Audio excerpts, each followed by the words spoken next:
loita polo noso idioma e a nosa cultura vive en nós. 100 anos despois do primeiro número da revista Nós, as palabras de toda unha xeración seguen a construir pontes na historia.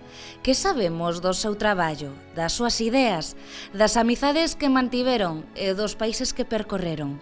Nin sequera a chegada dunha pandemia pode evitar que todo un pobo lembre. Ata certo punto era impensable que non festexásemos o centenario da saída da revista Nós, polo que iso supuxo na conformación da identidade da Galicia contemporánea. Nós somos nós, e por iso o nome de Nós é un nome tan popular hoxe, que dá nome a televisión, se dá nome a exposicións e a outras moitas cosas. E como xorde isto? Pois hai un grupo de intelectuais en Ourense, en Pontevedra, que á altura de 1919, principios de 1920, creen que é necesaria unha revista para construir unha cultura galega moderna, de altura, en relación directa coas culturas europeas e un vehículo tamén para verter entre a intelectualidade galega o que se está facendo no mundo. Entón, este grupo de Vicente Risco, de Otero Pedrallo, de Florentino Cuevillas, de Castelao, de Lousada Diéguez, principalmente, con outras colaboracións, pois deciden sacar esa revista. Revista que se chama Nós por un desexo expreso de Castelao. Cando se ven nunha reunión famosa no mes de xuño de 1920, nunha cafetería en Pontevedra, Castelao colaborou, que se chame Nós, como o meu álbum. Castelao, Vicente Risco, Cuevillas, Otero Pedrallo, todos eles foron conformando a revista Nós, na que tamén colaboraban autores destacados como Bouza Brei ou Luís Pimentel. Só colaboran 3 mulleres, eran o signo dos tempos. Unha das mulleres é a Annie McSwain, a irmá do alcalde de Cork, morto en folga de fame en 1920, que fala sobre a vida do irmão e Irlanda no seu tempo. Outra é Margot Sponer, que é unha lingüista alemá, a que fixo a primeira tese de doutoramento sobre o galego, presentada na Universidade Humboldt en 1935, e ten un artigo sobre a súa estadía en Galicia, e a outra é Francisca Herrera Garrido, autora galega, que ten un artigo sobre a muller galega e outros dous, non? E outras dúas colaboracións. A exposición Galicia de Nós a Nós parte da idea de que a historia é unha especie de ponte que se asenta sobre piares recoñecidos. Os homes de Nós recoñecían un piar potente que era o do Rexurdimento. Ese piar de Rosalía, de Pondal, de Curros, de Valentín Lamas Carvajal, ese piar no que eles se sentían máis identificados sobre todo con Rosalía de Castro e con Eduardo Pondal. Un é o sentimento e outro é a construción da nación. Menos con Curros, porque era o poeta máis social e non era un pouco o mundo de Nós. E entón, pois, hai unha primeira parte introductoria que trata dese piar e desa vinculación. E aí, a estrela desta parte, creemos que é o que ten que ver co mapa de Domingo Fontán. Domingo Fontán foi un matemático, xeógrafo, político e industrial de Portas, en Caldas, pero que viviu en Santiago tamén unha boa temporada, que entre o ano 1817 e 1826 percorreu Galicia e fixo o primeiro mapa moderno por triangulación medindo o territorio. A xeración Nós estaba enamorada dese mapa. Si Fontán lle puxo rostro a Galicia, os homes da xeración Nós estruturáronlle o corpo intelectual, non? Con esa combinación que dicía antes de historiador, antropólogo, arqueólogo, político, porque todos tiveron tamén unha faceta política secundaria nas súas vidas. Eu sempre digo que é o terreo común, non? Que o galeguismo é un movimento que se prolonga no tempo desde antes, ten unha serie de episodios políticos moi confluentes, as Irmandades da Fala, o Partido Galeguista, pero tampouco é tan nuclear. Se pensamos que o Partido Galeguista se funda en decembro de 1931, cando a República leva 7 meses, que non estaban moi preparados. No ano 34, cando é a Revolución de Asturias, 35, xa se esgaza entre a dereita galeguista e outro. Entón, bueno, nunca foi, durou non sei quantos meses, pero o labor cultural da revista Nós, primeiro, que ademais ten unha vocación de absoluta transversalidade. Veremos nas primeiras verbas, nesa declaración de intencións, como di, os colaboradores de Nós poden ser o que queiran, socialistas, pasatistas, futuristas, con tal de que poñan por diante o sentimento da terra e da raza e tal e cual. Bueno, aí hai o concepto de raza, pero antes de Hitler, raza significa unha cousa e despois outra. Antes de Hitler, raza casi é sinónimo de etnia, de pobo, e non ten as connotacións de hoxe. Entre as e os protagonistas destaca a presenza do portugués Teixeira de Pascuais. Trátase dun dos maiores representantes do saudosismo, un movemento estético e literario que nace en Portugal da man da revista A Águia.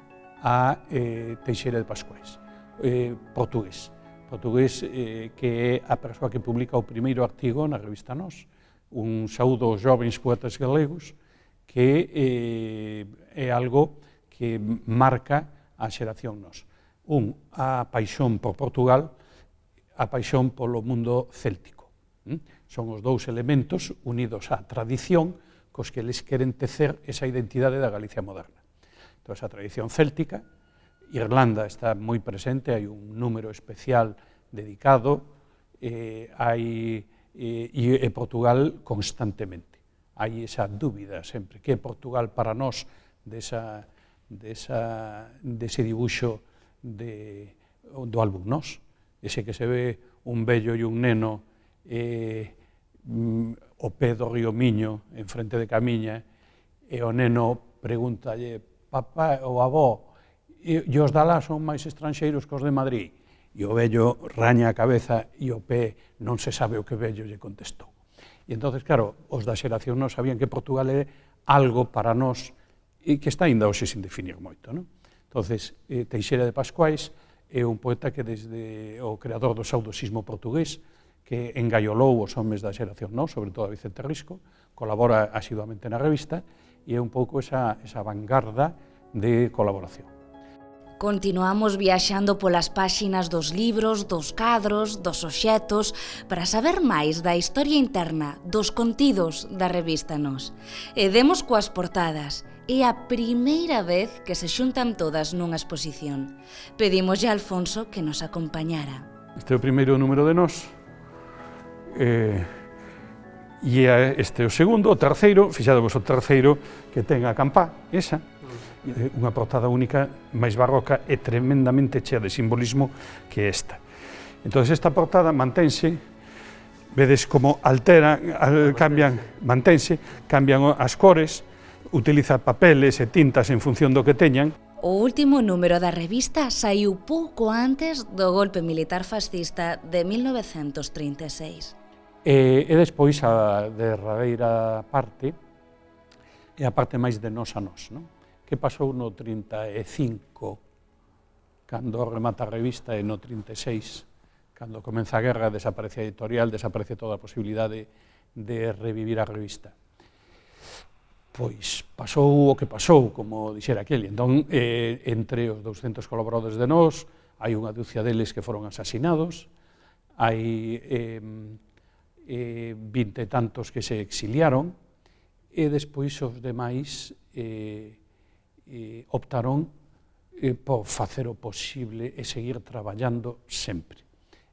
Sin nós, nós seríamos distintos, absolutamente distintos. Gracias ao seu traballo, gracias incluso á súa transversalidade e impulso político, o Estatuto de Autonomía. Temos que lembrar que no ano 36, cando se vota o Estatuto de Autonomía, é un estatuto que se vota sin oposición, ninguén pide o non, pois logran que, cando hai a restauración democrática no ano 78, Galicia entre no millor nivel das autonomías, en primeira división. Todo isto o debemos a nós. E eu, como profesor de galego, creo que sin a xeración Nós,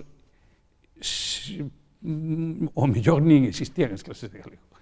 Entonces creo que é un elo fundamental na conformación da identidade contemporánea. Antes de marchar, preguntámoslle a Alfonso por que é importante manter na nosa memoria, en nós, esta revista, esta intelectualidade e forza.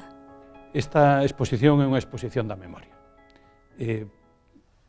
Todos sabemos o que é o Alzheimer. Se unha persoa se queda sin memoria, funciona mal. Cando un país se queda sin memoria e se construe só con discursos aillados, pois tamén perde a esencia.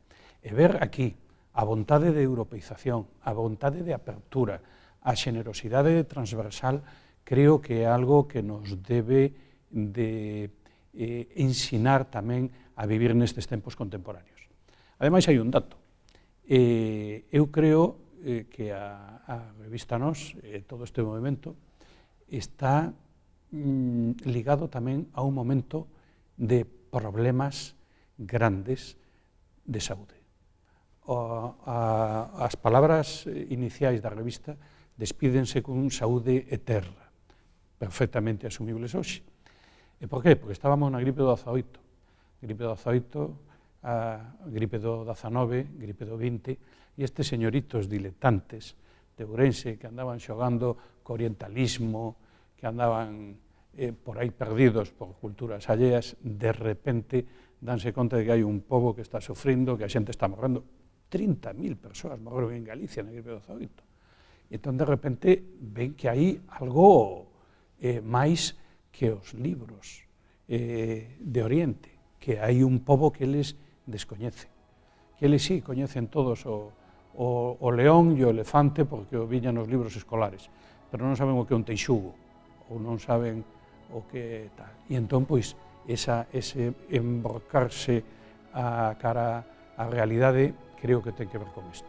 Pois, nestes momentos de hai 100 anos, que pasaron por problemas que houbo ese renacer do aprecio á terra, que tamén o estou observando nestes momentos, pois debe animarnos a vir aquí. Hoxe, máis ca nunca, saúde e terra.